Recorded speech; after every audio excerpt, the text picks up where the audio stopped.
విశేష వృద్ధి మొన్న కొని చెప్పుకున్నాం. ఇవాళ ఇంకొకటి రుతేచ తృతీయ సమాసే అనేటువంటి ఒక వార్తికం.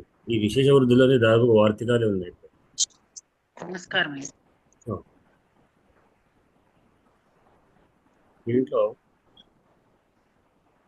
రుతేచ తృతీయ సమాసం అంటే వార్తికం రుతే సప్తమ విభక్తి, తృతీయ సమాసే కూడా సప్తమ విభక్తి. అంటే రెండు, ఒకటి విశేషణ ఒకటి విశేషం. రుతే సప్తమ విభక్తి, రుతే అనే విశేష్యం, తృతీయ సమాస విశేషం. అంటే తృతీయ సమాసమైన రుతి. రుతి సప్తమ విభక్తి కనుక పరే అని అర్థం చెప్పుకుంటారు. అంటే ఋతశబ్దం పరంగా ఉండగా అని అర్థం. ఋతశబ్దం పరంగా ఉండగా ఆ ఋతుశబ్దం ఎట్లాంటిది? తృతీయ సమాసం. తృతీయ సమాస విశేషణం కాదు, తృతీయ సమాసం వేరే ఉంటుంది. తృతీయ సమాసమునందు అని అర్థం. తృతీయ సమాసమునందు ఋతశబ్దం పరంగా ఉండగా వృద్ధి వస్తుంది. అది దీనికి వృత్తి ఏం లేదు. మామూలుగా అంటే వృత్తి అంటే ఏమిటి? ఋతం అంటే లేకుండా అని అర్థం. మనం మొన్న వినాల అని చెప్పుకున్నాం కదా, వినాలాగానే అది లేకుండా. అది లేకుండా అంటే ఏదైతే లేకుండా అని చెప్తుంటామో అది తృతీయ భక్తిలో ఉంటుంది.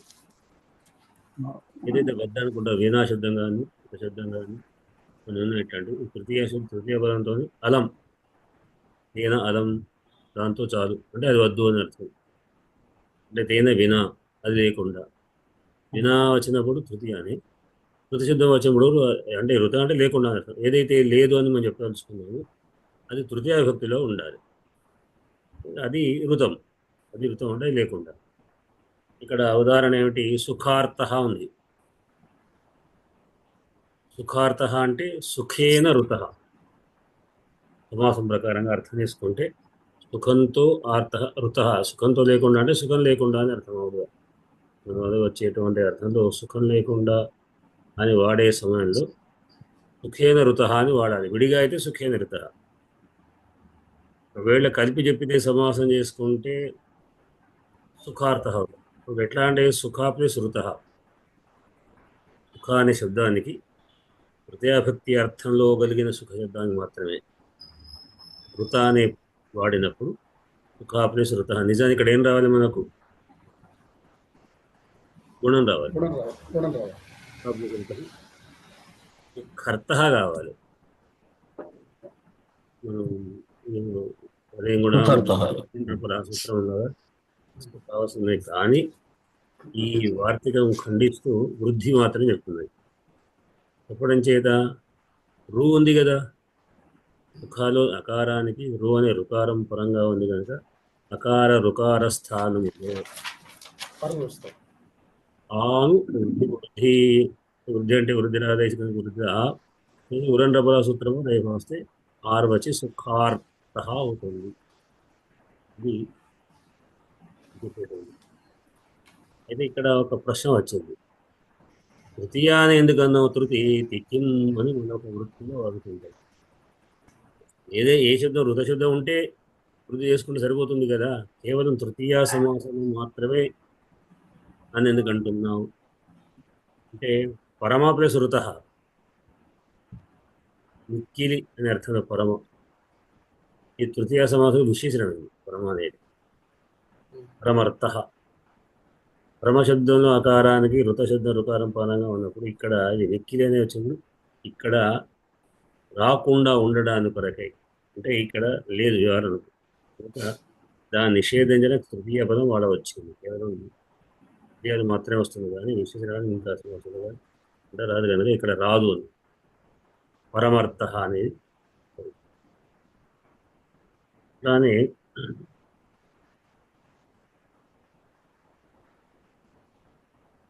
ఇంకొక పాఠం కూడా ఉండదు కదా విషయం పైనుందండి గురుగారు. ముందు అది తీసుకోవాలి. దానికంటే ముందు అక్షాదోహిన్యామ సంఖ్యానం అనేది ఇది కూడా ఒక విశేషమైన వృద్ధి. అక్షాత్ అక్షశబ్దం కంటే ఊహినీ శబ్దం పరంగా ఉంటే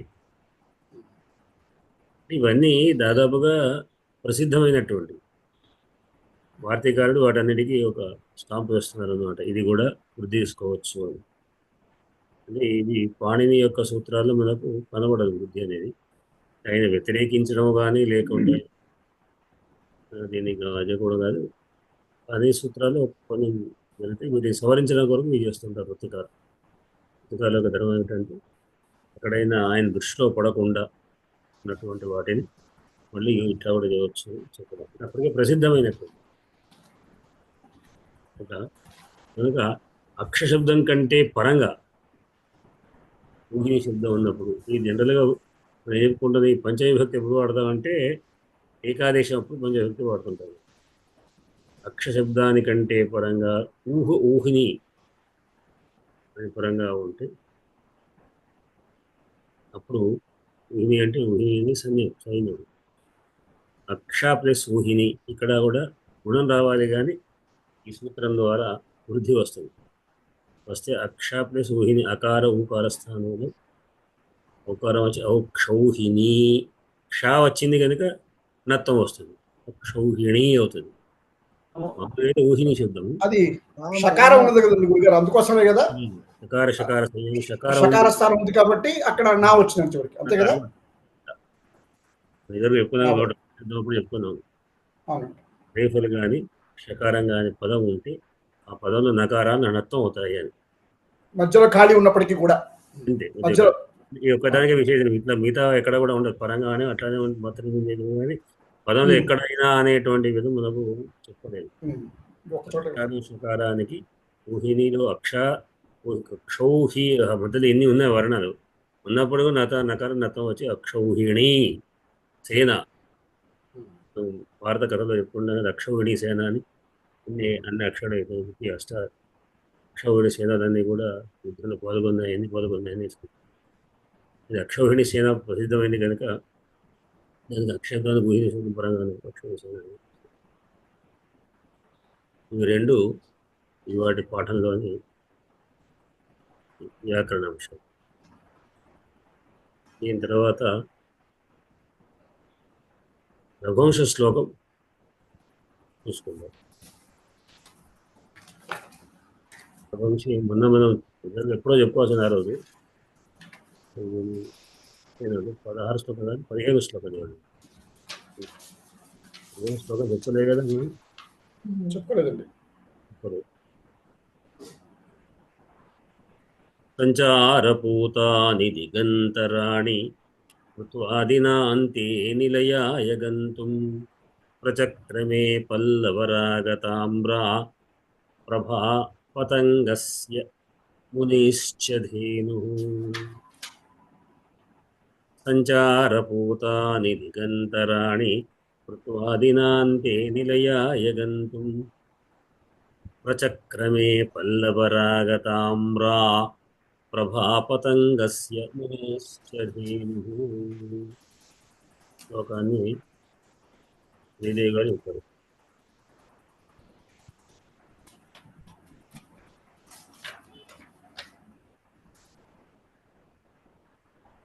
నమస్తే అండి. పదశ్చేదము శ్లోకం చదవాలి కదా. సంచారపూతాని దిగంతరాణి కృత్వాదినాంతే నిలయాయ గంతుం ప్రచక్రమే పల్లవరాగతామ్రాం ప్రభాపతంగస్య మునేశ్చ ధేనుః.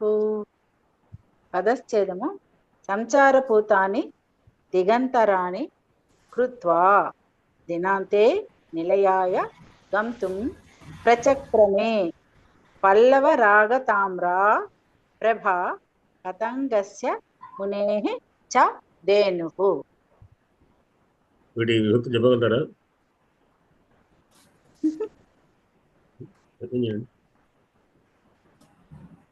సంచారపూతాని సంచారేణ పూతం సంచారపూతాని పూతం పూతే పూతాని సంచారపూత శబ్దः అకారాంత నపుంసకలింగ ద్వితీయా బహువచనాంతః.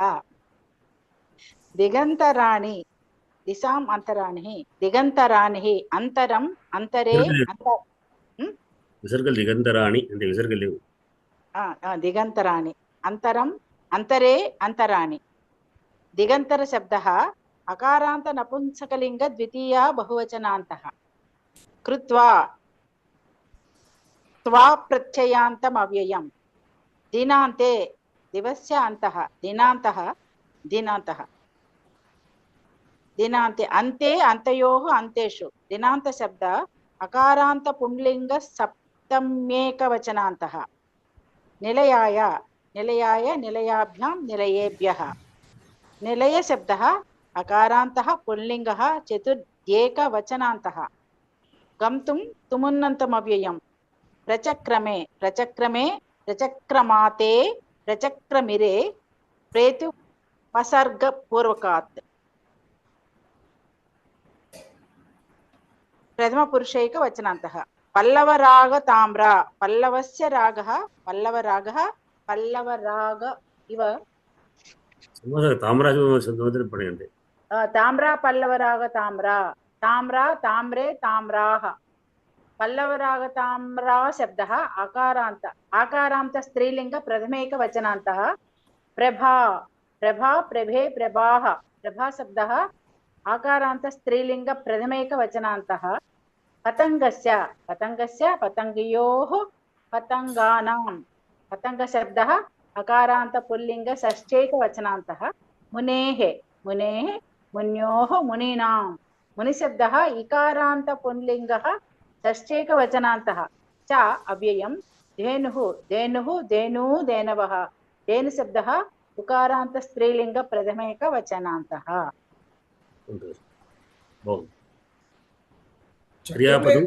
క్రియాపదం కదా గురుగారు. చక్రమే క్రియాపదం కదా. దానికి క్రము అనే ధాతు క్రమ ధాతు అండి. అంటే క్రమించడమే దానికి ఆక్రమించడం. ఉపసర్గ కలిసి ప్రచక్రం అవుతుంది. చక్రమేది దిట్లకారం చక్రమైంది. దాని పురికారాన్ని చకార అయినట్టుగా చకార అవుతుంది, చక్రమైంది. అంటే కకారం చకారంగా మారుతుంది. ప్రా ఉపసర్గ అవునండి. ప్రచక్రమే అంటే క్రమించడం, అంటే క్రమము అంటే క్రమంగా నడవడం. చక్రం అంటే విశిష్టంగా తిరగడం అని అర్థం వస్తుంది. తిరిగను అని అర్థం. వ్యతిరేకంగా తిరగడం అంటే నడిచేవాళ్ళు వెనక్కి తిరగడం. టమోటాలు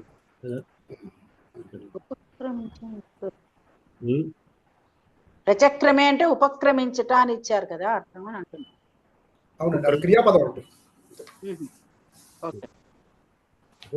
ఉపక్రమించడం. చక్రమే ప్రచక్రమేతో తిరగడం. ఇక్కడ ఏమిటి అర్థం మీకు ఏముంది అర్థం? ఉపక్రమించిన మొదలెడేను అని అంటాను. మొదలెడేను. సరే, సంచరించడం మొత్తానికి తిరగడంలో మొదలుపెట్టినట్టు. నిలయం కొరకు ఉపక్రమించింది. ఇక్కడ ఉపక్రమించని చక్రించని దానికి మనం కర్తను తీసుకోవాలి. కర్తను తీసుకోవడం అంటే కర్త ఏ వ్యక్తిలో ఉంటారు? ప్రధాన వ్యక్తి. దీంట్లో ప్రధాన వ్యక్తి పదాన్ని మనం చూసుకోవాలి. ఒకటి ధేను అండి, ఒకటి ధేను, రెండవది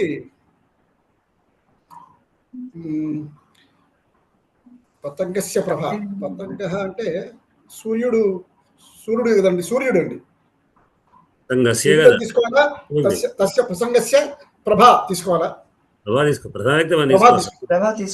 సూర్యుడు కాంతి కాబట్టి సూర్యుడు అది షష్ఠి కాబట్టి కాంతి ప్రభాని తీసుకోవాలి. చేసే షష్ఠి అని ధాతువుకు షష్ఠితో సంబంధం ఉండదు. నీళ్ళ ధాతువులన్నింటికి సంబంధం ఉండదు. దాంతో మనం ప్రయోగం చేసుకోవచ్చు. షష్ఠి వ్యక్తికి మాత్రం సంబంధం లేదండి. 7 విభక్తుల్లో 6 విభక్తులకు సంబంధం ఉంటుంది. ఇక్కడ రెండు ఉన్నాయి, ఒకటి ప్రభ ఒకటి ధేను. మరి ఇంకా ప్రధానకు లేవా? ఇక్కడ ప్రధాన వృత్తులు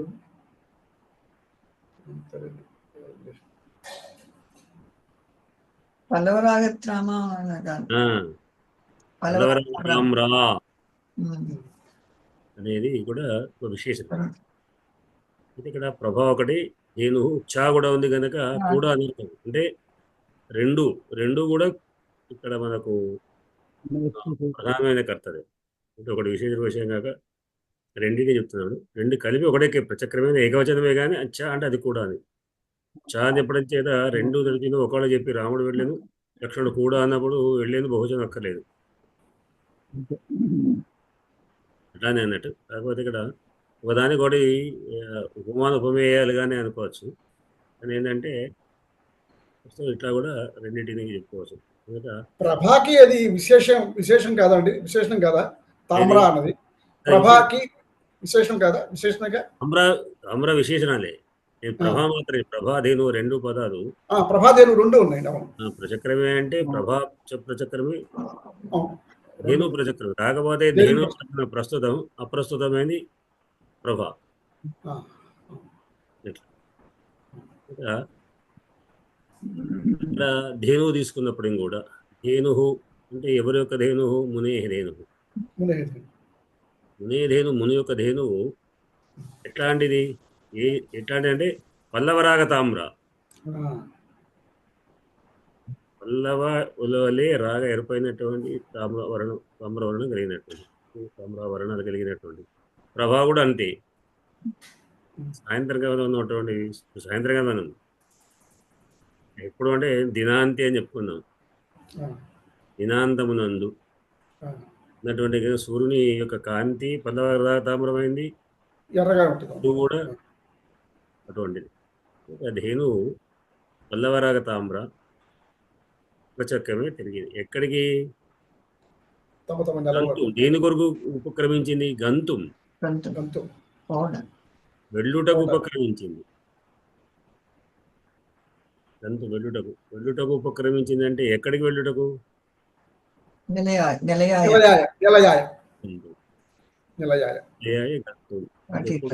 దినాంతి, దినాంతమునందు ఇంటికి వెళ్ళుటకు ధేను పలవరాత ధేను ప్రచక్రమే. ప్రభా కూడా, ప్రభా ఎవరిది? పతంగస్య.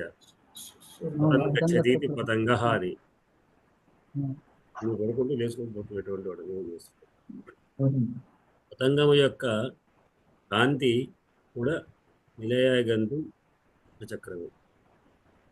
ఎప్పుడు అంటే దినాంతి, సూర్యాస్తమం. అంటే ఇక్కడ ఈ ధేనువుకేమో ఆశ్రమం నిలయము, పతంగ ప్రభాకేమో పశ్చిమ దిక్కు నిలయం పెడుతున్నాను అన్నమాట. అంటే ఎప్పుడు అంటే కృత్వ చేసి అని, ఏం చేసి?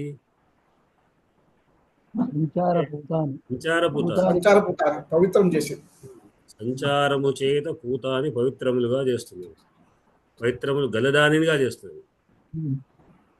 దేనిని? దిగంతరాణి. దిగంతరం ఎక్కువ కంఠ మధ్య భాగాలు. అంటే తాను సంచరించినటువంటి ప్రదేశం మధ్యలో, అటు నుంచి ఇటు, పొద్దున ఇక్కడి నుంచి వెళ్ళి అక్కడ చేయడం, మళ్ళీ అక్కడి నుంచి ఇటు వచ్చేటువంటి ఈ మధ్య భాగం అని పక్షంలో. సూర్యుడు కూడా తూర్పు దిక్కు పశ్చిమ దిక్కు దిగంతరం. ఈ రెండింటిని కూడా వాడు సంచారభూతం చేశారు. తమ యొక్క సంచారం చేత భూతములైనటువంటి, భూతములు తప్పితే కనుక పైన తృతీయ విభక్తి మనం చెప్పుకున్నట్టుగా తృతీయ సమాసంతో తప్ప అనే అర్థప్రత్యయం అనేటువంటిది ఉంటుంది. అది సంచారం చేత భూతములైనటువంటిది అయినటువంటి దిగంతరాలని చేసి, ఇక్కడ కూడా కృత్వ అన్నప్పుడు కూడా మన క్రియాపదంగా తీసుకుంటే దాని కర్త ధేను ప్రభ, కర్మనేమో అవే. ఇది దిగంతరాని అంటే అర్థం ఏమొచ్చింది? తమ యొక్క నడకల చేత, తమ యొక్క సంచారముల చేత దిగంతరాలు అంతా కూడా పవిత్రములుగా చేసి, సాయంత్రం నందు నిలయాయ గంతుం నిలయమునకు వెళ్ళుటకు మొదలెట్టాయి. ఏవి? పల్లవ తామ్రమైనటువంటి కాంతి ప్రభ, పల్లవరాగని ముని యొక్క ధేను, సూర్యుడు రెండు కూడా ఉపక్రమించుకుని నిలయానికి వెళ్ళటానికి అనేది మొత్తం పిండిదార్థం. దీంట్లో మీకు ఏమైనా సందులు ఉన్నాయా? సరే, ఏంటి? స్వేచ్ఛ ఒకటే ఉంది.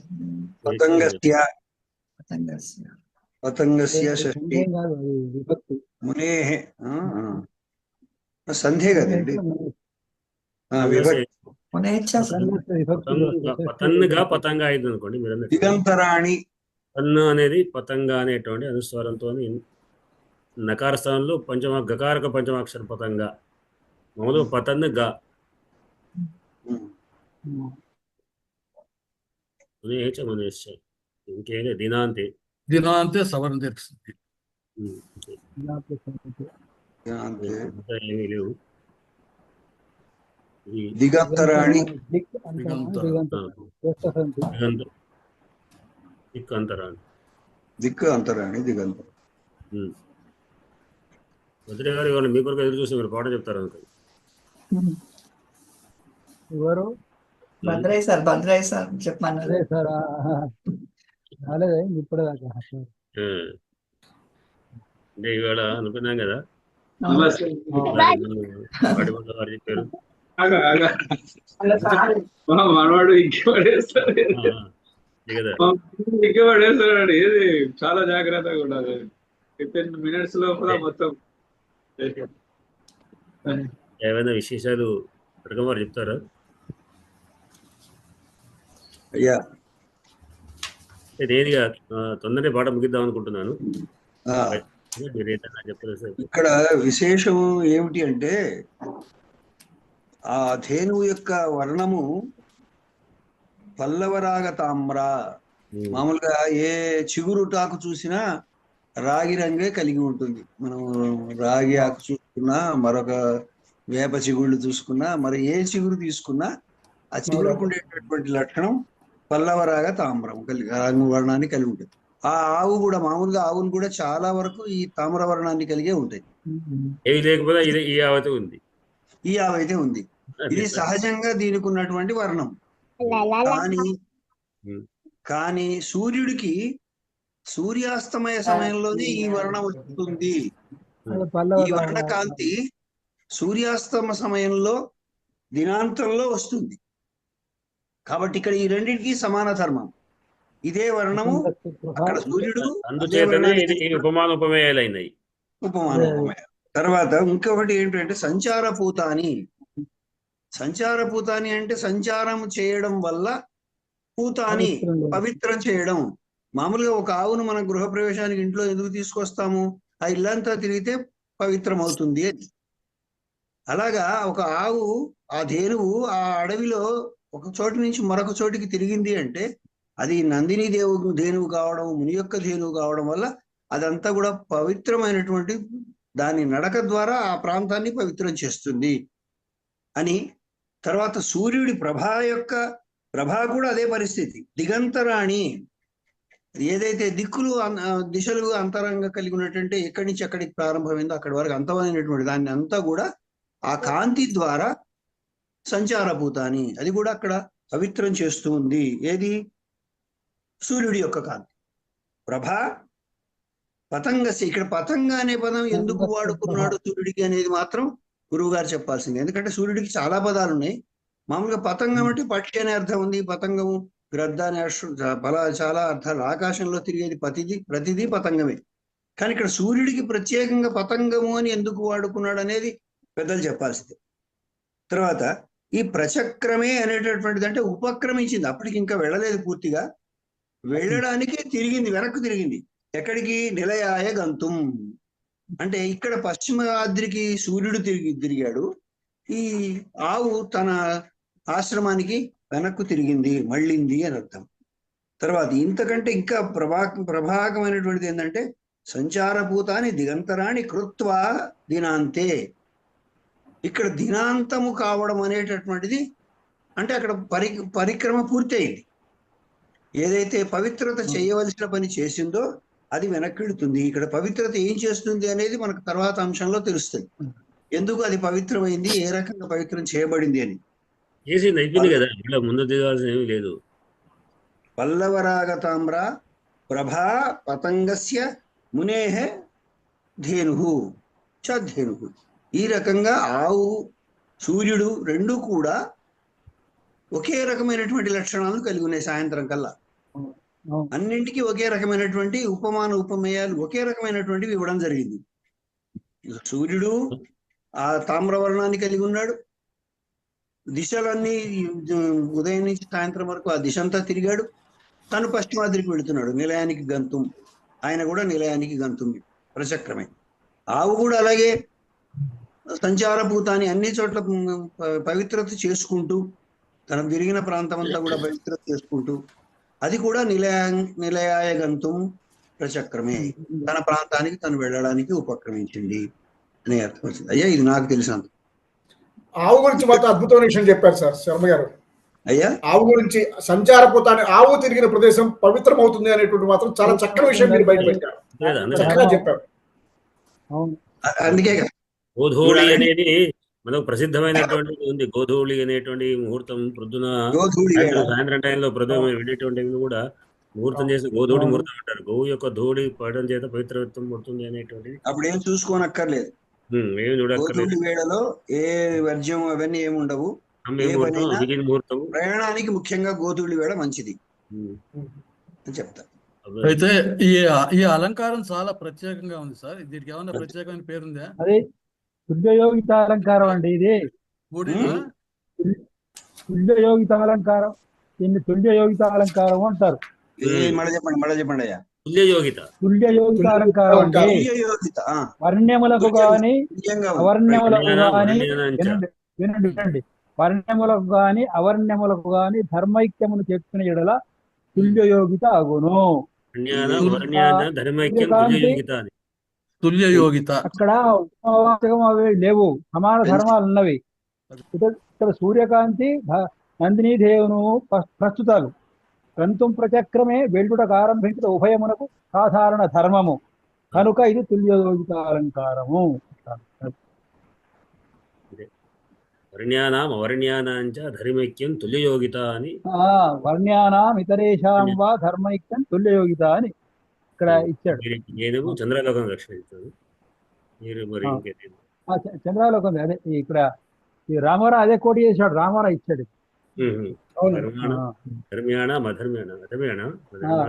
ధర్మ్యాణం ఇతరేషాం వా ధర్మైక్యం తుల్యయోగిత. తుల్యయోగిత. ధన్యవాదాలు సార్. ఇక్కడ చిన్న నా సందేహం అలాగే ఉంది.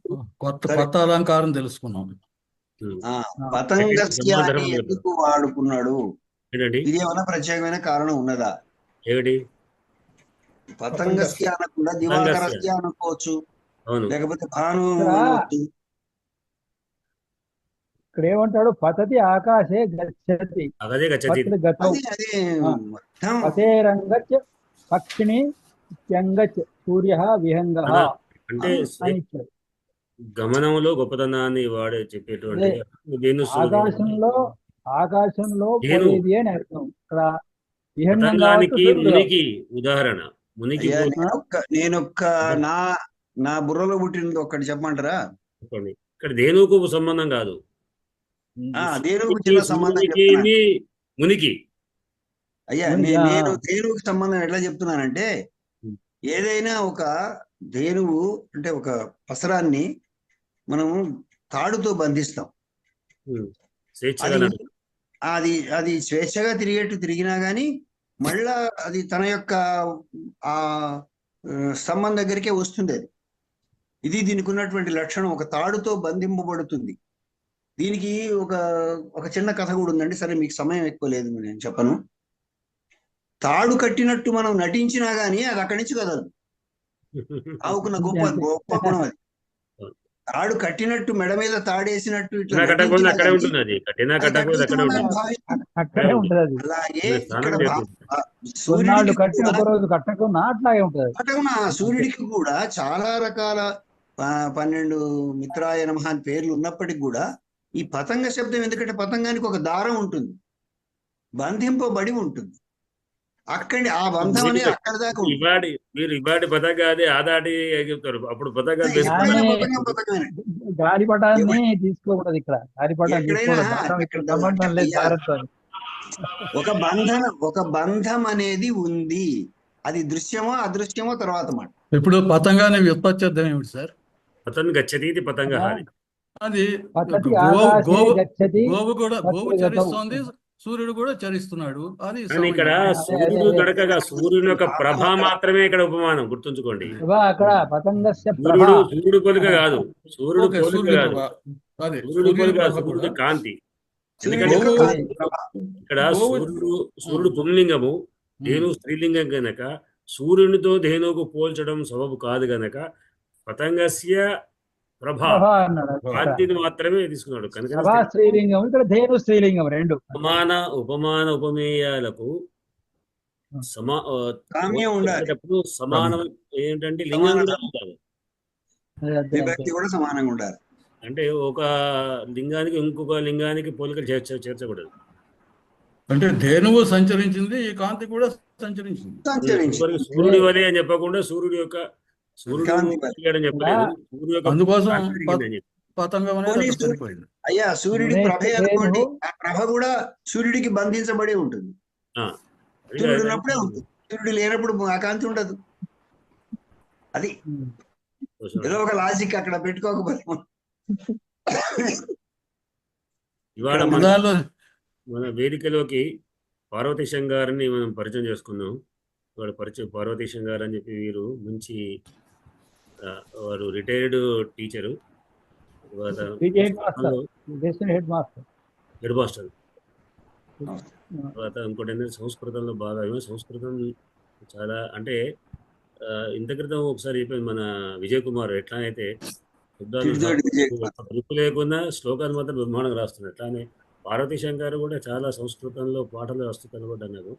మంచి గాయకులు వారు. చాలా కార్యక్రమాలు అయితే రేడియో స్టేషన్ వాటిలో కూడా పాల్గొన్న రేడియో ప్రోగ్రాంలు ఇచ్చారు. అనే కార్యక్రమంలో కూడా ప్రోగ్రాం చేసినటువంటి వారు సంస్కృతంలో రాస్తున్నారు. కాకపోతే ఏంటంటే అక్కడెక్కడ వారికి ఉన్నటువంటి చిన్నప్పుడు ఎప్పుడో నేర్చుకుంటుంది కదా, ఎక్కడెక్కడైనా దోషాలు ఏమైనా కనబడితే నేను అప్పుడప్పుడు సలహా ఇస్తుంటాను. దాని మీద అభిమానంతో నేను కూడా సంస్కృతాన్ని మరి కరెక్ట్గా చేసుకుంటానని మన దాంట్లో గ్రూప్లో చేరారు. ఇవాళ పార్వతీశం గారిని ఇవాళ ఆహ్వానం చేస్తున్నాను నేను. అయితే ఒకటి ఏంటంటే పార్వతీశం గారు మీకు ఏమిటంటే ఇది మీరు మ్యూట్లో ఉన్నారు, అన్మ్యూట్ చేసుకొని మాట్లాడండి. అయితే ఒకటి ఏంటంటే పార్వతీశం గారు చెప్పేది ఏమిటంటే మీరు ఇవాళ ప్రవేశించారు, అదేమిటంటే కొత్త కొండలోకి ఒంటరిగా దూరిగా అయినట్టుగా కొత్తగా ఉండి పాఠాలు మీకు కన్ఫ్యూజ్ కూడా ఉండవచ్చు, అర్థం అవుతుంది, కొన్ని అర్థం కావు. ఎందుకంటే మీరు జస్ట్ ఏంటంటే ప్రయత్నం చేస్తూ ఉండండి. అర్థమైనా కాకపోయినా మీరు అలవాటు చేసుకుంటే మీకు పాఠాలు ఏమైనా అర్థం అవుతాయి. రఘువంశం అయితే ఆస్వాదించచ్చు. చాలా చాలా ధన్యవాదాలండి గురువు గారు. నమస్కారం అండి. చాలా సంతోషంగా ఉంది. సభ్యులందరికీ కూడా నా యొక్క శుభాకాంక్షలు.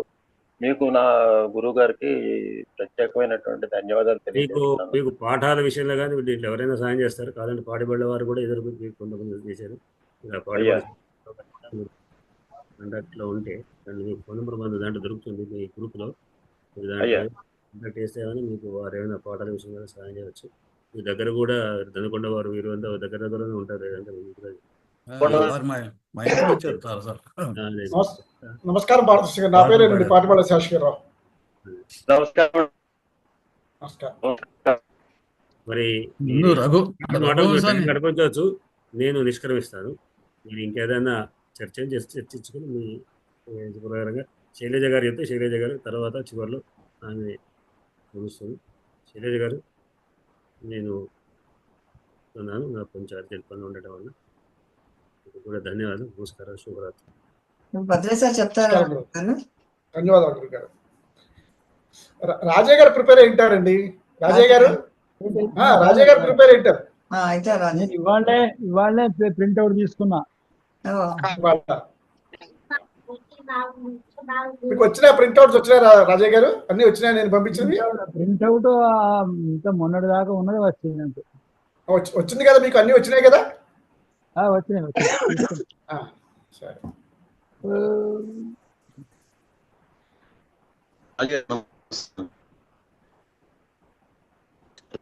అయ్యా ముద్దురాజయ్య గారు, ఇక్కడ ప్రచక్రమే అన్నప్పుడు ప్రచక్రమే, ప్రచక్రమాతే, ప్రచక్రమిదే అని అవునవును. చెప్పబడింది.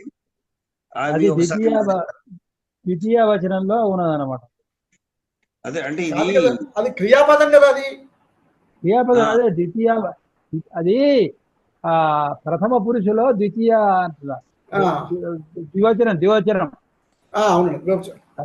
ప్రథమ వివచనం పురుషులో కాదండి, ద్వివచనం. ఏకవచనం వివచనమా? మరి రెండు ఏకవచనం కాదా అక్కడ ప్రచక్రమే అన్నప్పుడు ప్రచక్రమే ఏకవచనం అండి. అన్నప్పుడు ద్వివచనం ఎందుకు ఉంటుందండి? ఏకవచనమేనండి అది. ఈ రెండు కాదా అవి కాదు ఇక్కడ కాదండి, ప్రచక్రమే. రూపం నేను చెప్తాను. రెండు ఏకవచనం కామరా అంతం. ఇచ్చాడు. కరెక్ట్ ఏకవచనం. ప్రచక్రమే ఏకవచనాంతమే. అయితే నాకు ఈ రెండు ఏకవచనం. రూపాలు అర్థం కాలేదు. అది ఒక్కసారి అంటే మనం అప్పుడు నేర్చుకున్నప్పుడు సరిగ్గా లేం కదా. ప్రచక్రమే, ప్రచక్రమాతే, ప్రచక్రమిరే. ఈ రూపం అవునండి, ప్రచక్రమే, ప్రచక్రమిరే. అదండి. ప్రచక్రమిరే అట్లా. అంటే దీనికి మరొక ఉదాహరణ ఏదైనా చెప్తే నాకు అర్థమైంది. అంటే ఉపక్రమించిన అర్థం. శైలజ గారు చెప్పాలి. ఎక్స్ స్టూడెంట్స్ శైలజ గారు, పాటిబండ్ల శేషగిరిరావు గారు. కాదు మీరు భలే పెద్దలు శైలజ గారు ఉన్నారు, వారు ఉన్నప్పుడు మాట్లాడకూడదు. అమ్మా మీరు చెప్పండి అమ్మా శైలజ గారు. రాధేశాన్ని పెట్టండి. ఉపక్రమించను అర్థం అంతే. అంతే, ఉపక్రమే ఉపక్రమించను అర్థం అంతే. అక్కడ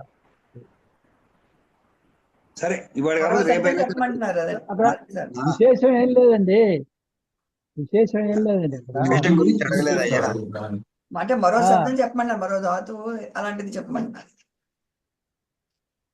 మరో చెక్క మాట ఇంట్లో చూస్తే తెలుస్తుంది మనకు. ఏంటంటే సరే, వ్యాఖ్యానంలో వదిలేయండి. మల్లినాథుడు దాంట్లో మల్లినాథుడు చూసినప్పుడు తెలుస్తుంది.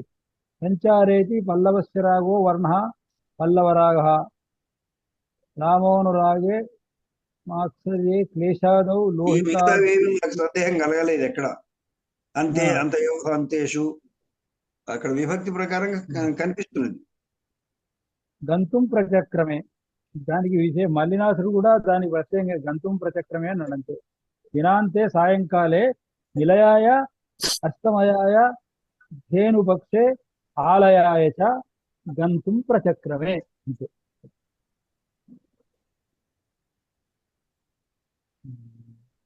ధన్యవాదాలు. అంటే ప్రచక్రమే అన్నదానికి లేదు, కానీ ఈ మన చక్రమేకి ఉన్నాయండి. మన వాల్మీకి రామాయణంలో బాలకాండలో ఉన్నాయి, సుందరకాండలోను వీటన్నిటిలో ప్రయోగాలు ఉన్నాయండి. ప్రచక్రమే కనబడలేదు. ప్రచక్రమేకి లేదు, కానీ చక్రమే. ప్రా ఉపసర్గ ఉండేసరికి అక్కడ ఉపక్రమించెను అని అర్థం వస్తున్నది అన్నమాట. అవునండి, అవునండి. ఉపసర్గతోని ఆ అర్థం ఉపక్రమించదు అనే అర్థం వస్తుందని నేను.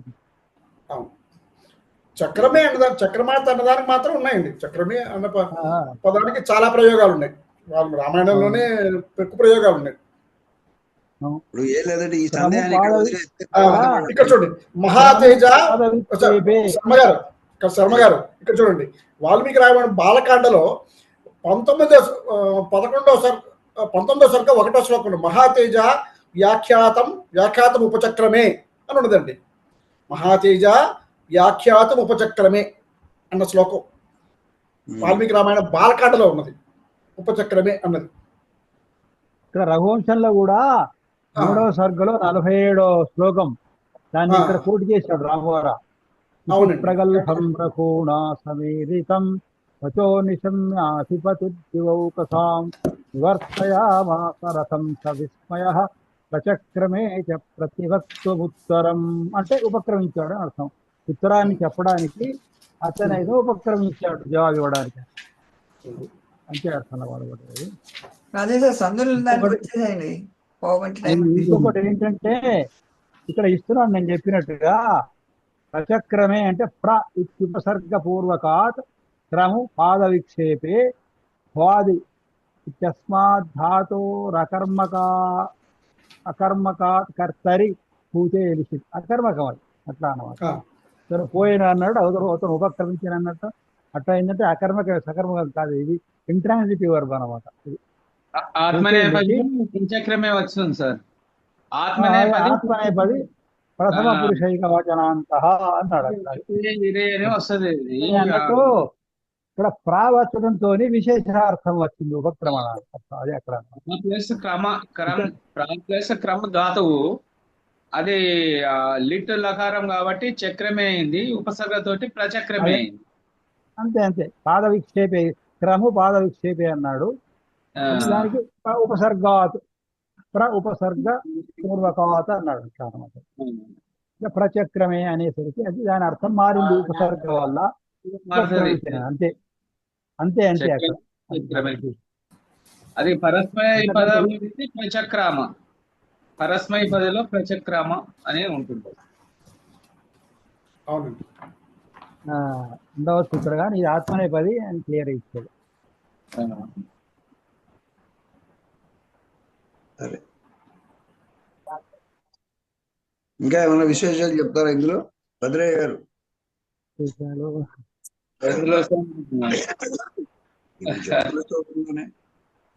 చూడాలి ఇది కదా, నేను అంత దూరంలో ఉన్నా.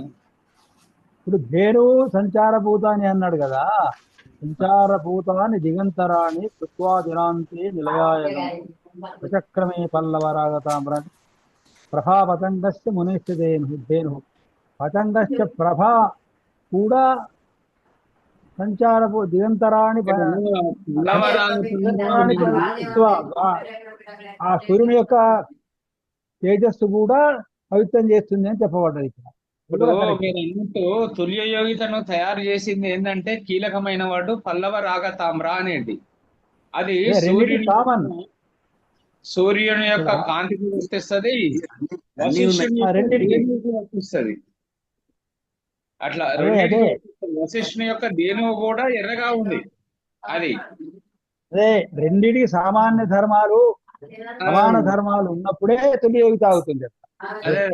వర్ణములకు గాని అవర్ణములకు గాని ధర్మైక్యమును చెప్పిన ఎడల తుల్య యోగిత అగును అట్లా అన్నమాట. అంటే దానికి అది పల్లవరాగ తామ్ర అనేది పతంగస్య శోభ. తర్వాత ధేను కూడా పల్లవరాగ తామ్ర అనే అట్లా అన్నమాట. ఇవి రెండు కూడా ప్రస్తుతాలకు ఉండవచ్చు, ఆ ధర్మాలు అప్రస్తుతాలకు కూడా ఉండవచ్చు. కానీ ఇక్కడ మాత్రం ప్రస్తుతాలు అప్రస్తుతాలు అయినప్పటికీ కూడా తుల్య యోగిత అవుతుంది అన్నమాట. ప్రచక్రమే సార్. అప్రస్తుతం కాకుండా మనము ఇక్కడ దేంతో చెప్తున్నాడు తుల్య యోగిత? ఈ పల్లవరాగ తామ్ర రెండు ప్రస్తుతాలే. ఈ సూర్యుని యొక్క కాంతి పవిత్రం చేస్తుంది, దిగంతరాల మధ్యలో పవిత్రం చేస్తుంది. అలానే దేనువు పవిత్రం చేస్తున్నది అని పవిత్రం చేస్తుంది.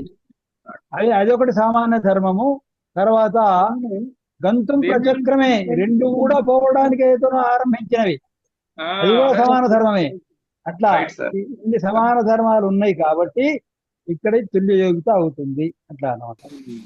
రెండు ఇచ్చాడు ఇక్కడ, వర్ణములకు గాని అవర్ణములకు గాని అన్నాడు. ఇక్కడ రెండు ప్రస్తుతాలే అట్లా అన్నమాట. అంటే ప్రస్తుతాలు కానీ అప్రస్తుతాలు కానీ రెండు ప్రస్తుతాలే కాబట్టి సమాన ధర్మాలను కలిగి ఉన్నాయి కాబట్టి తుల్య యోగిత అవుతుంది. ఇటువంటి వాటిల్లో మనకు ఉపమాన ఉభయాలు ఉన్నప్పటికీ కూడా అక్కడ ఇవ అనేటువంటిది అటువంటి వాడబడదు. కేవలంగా దానికి దాన్ని చెప్పి సమాన ధర్మాలను చెప్పబడతాయి అన్నమాట తుల్య యోగితాలు. అది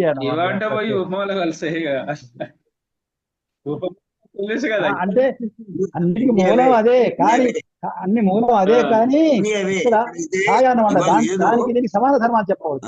సమాన ధర్మంగా ఇవ అనేది వాడకపోతే అది తుల్య యోగిత అవుతుంది. అంటే రెండింటి సమాన ధర్మాలు ఉండాలి. వెళ్ళిపోతుంది. ఇప్పుడు ఋతం అంటే ఏమిటి సార్? ఋత అంటే ఇక్కడ ఋత అని ఉంది కదా. ఏ సార్ ఎక్కడ ఉంది? సుఖ ప్లస్ ఋత అంటే సత్యం అని కూడా ఉన్నది, ఎల్లకాలం ఉండే సత్యం. కానీ ఇక్కడ మాత్రం ఋత అనేటువంటి దానికి ధర్మ ఋతేన తవాపి అన్నాడు భగవద్గీతలో. ఋతేన తవాపి అంటే నువ్వు లేకున్నా కానీ ఏదైతే ఉన్నదో వాడు చనిపోతారు. ఋత వాడాడు. సుఖేన ఋత అంటే సుఖం లేకుండా అని అర్థం. సుఖం లేకుండా అని అర్థం. ఓకే. అయితే ఋతం వదిష్యామి సత్యం వదిష్యామి అని ఆ ఋతం వేరే, ఆ ఋతం వేరే అని. నేను అదే అనుకోని అడుగుతున్నా ఏంటి ఋతం అంటే. అది దనికొండ మరి మాట ఋతానికి సత్యానికి కూడా తేడా ఉంది, ఋతానికి సత్యానికి కూడా తేడా ఉన్నది. ఎల్లప్పుడూ అదే ఆ ఋతం అక్కడ సత్యం అనే అర్థం వస్తుంది. ఆ ఎల్లప్పుడూ ఉండేటువంటి శాశ్వతమైనటువంటి సత్యము ఋతము అన్నమాట అక్కడ అనుకుంటా. బహుశా సత్యము కొన్ని వాడతాం. అదే వైదిక భాషలో ఉన్న కొన్ని పదాలకి అంత అర్థం అదే తేలిక అదే అది పట్టుబడదు. మామూలు సంస్కృతానికి ఋతం అంటే ఇక్కడ వినా అని అర్థం, అది లేకుండా అని అర్థం అంతే. మనం తెలుగులో ఆర్తుడు అనేది అదే కదా, లేకపోతేనే అది సుఖార్థ అంటే సుఖేనార్థ అని అక్కడ తృతీయాలు వచ్చినప్పుడే ఇట్లా వర్తిస్తుందని చెప్పాడు సూత్రం. అది పాణిని కంటే ముందున్న వాటికి మరి దాన్ని సమర్థించడానికి ఒక సూత్రం తయారు చేశాడు ఆయన. ఇక్కడ ఎన్నో ఉన్నాయి ఇక్కడ తృతీయాన్ని చెప్పడానికి కూడా కారణం ఏంటంటే ఇంతకు ముందు దానికి అపవాదానికి చెప్పాడు. అదే అపవాదం ఏంటంటే తృతీయ ఉన్నప్పుడే ఈ రూపం వస్తుంది అని క్షుధాతృషార్త జననీం స్మరంతి శంకరాచార్యుల ఇది అపరాధ క్షమాపణ స్తోత్రం. అవును. దీనికి ఈ ఋత విన అనేటువంటి వాటికి ఇవి వచ్చినప్పుడు తృతీయ వస్తువులు అని చెప్పి సిద్ధాంత కౌముదిలో సూత్రం ఉన్నది. అట్లా పరీక్షలో వచ్చేటువంటి దీంతో కారక పరిచ్ఛేదంలో సత్యానికి అర్థం చాలా ఉల్లిపొర లాంటి మధ్యలో ఉంది, తేడా ఉందని చక్కగా డిక్షనరీ చెప్పండి. ఋతం అంటే కాలానుగుణంగా మారేది ఋతము, నిత్య సత్యము సత్యం. అంటే సత్యము అంటే పరబ్రహ్మమే, అక్కడ ఉద్దేశం సత్యము అంటే పరబ్రహ్మము అని అర్థం. ఋతం అనేటటువంటిది కాలానుగుణంగా మారుతూ ఉంటుంది. ఒక వాక్యం చెప్పినప్పుడు ఆ వాక్యం మారుతుంది, ఎప్పటికప్పుడు సత్యం మారిపోతుంది. ఋతువులాగా అంతే, ఋతువులాగా అంతే.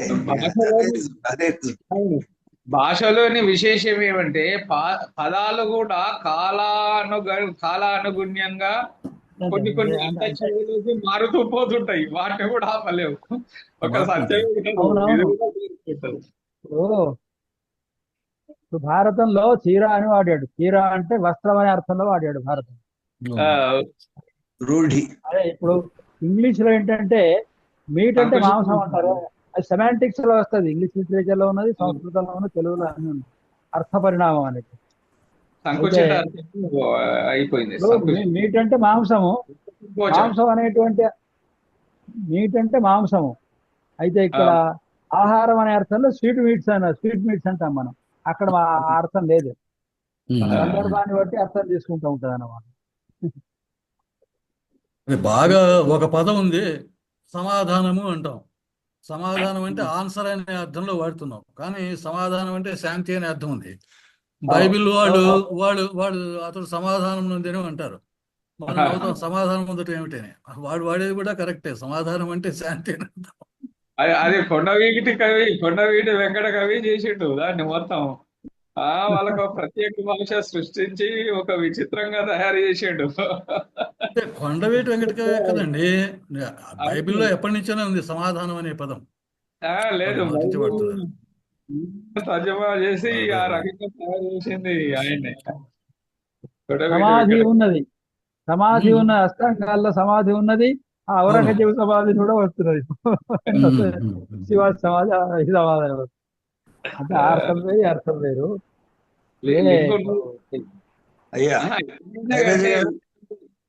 శాంతి విశ్రాంతి అది కంటే సమాధిలో కంటే ఇందులో అంతే, అట్లా అంతే. కొద్దిగా అర్థచందులు వేరు కానీ అంతా అంతే. ఈ నమాజు ఇవన్నీ ఒకటే, కొత్తగా వేరే భాష అన్నీ ఒకటి.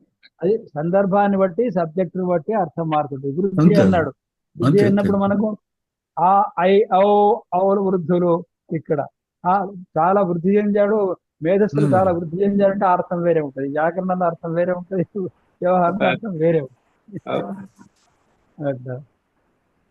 అనేది ఒక code language. Panini code language. అంతా కూడా కోడే. ఇప్పుడు పూర్తిగా పాణిని ఇట్లా ఉన్నదంటే నేను అడిగాను, ఈయన చూశారట ప్రపంచం గారు, కంప్యూటరైజేషన్ మొత్తం కూడా అష్టాధ్యాయం దాని ఏమైనా అర్థమవుతుందా అంటే ముక్కు అర్థం కాదని చెప్పారు. చూస్తే ఏంటంటే అంత కోడ్ లాంగ్వేజ్, మనకు ప్రత్యాహారాలు అవన్నీ, కంఠ్యాలు తాళవ్యాలు అవన్నీ బాగా పర్ఫెక్ట్ గా మెదడులో కూర్చుంటున్నాయి తప్ప మనకు అవి అర్థం అవ్వడం కష్టం. అన్నిటికీ కోడ్సే ఉంటాయి. దానికి అన్ని పారిభాషిక పదాలు పర్ఫెక్ట్ గా తెలిసినప్పుడే మనం అష్టాధ్యాయ అటువంటి వాటిని అర్థం చేసుకోలేస్తాం, లేకుండా చేసుకోం. సూత్రాలు చూస్తున్నాం కదా, గురువు గారు ఇచ్చిన వివరణను చూస్తేనే కొంతవరకు అర్థమవుతున్నది. అది వివరణ లేకుంటే ఇంతే సంగతి. ఆ కోడ్లన్నీ ఇచ్చేస్తే కదా ఆ సందులు సమాసాలు లేకుంటే ఏమి అర్థం. ఇప్పుడు గ్రూప్ లో చదివేటోళ్ళు, ఐఏఎస్ లో చదివేటోళ్ళు కూడా అంత కోడ్ లాంగ్వేజ్ దాన్ని సంక్షిప్తం చేసేసుకుంటారు.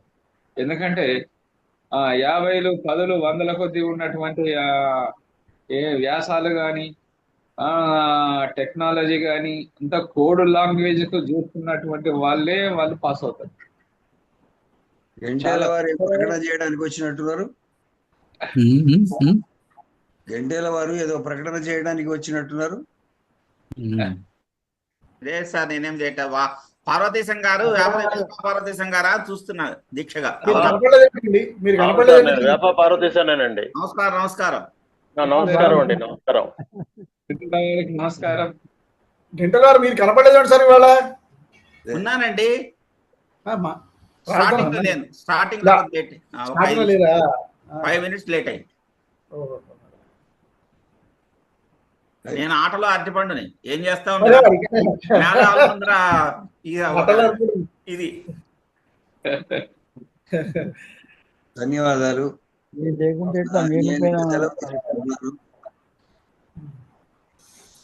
సరే గారు ఇంకా ముక్తాయం చెప్పండి. చెప్పండి.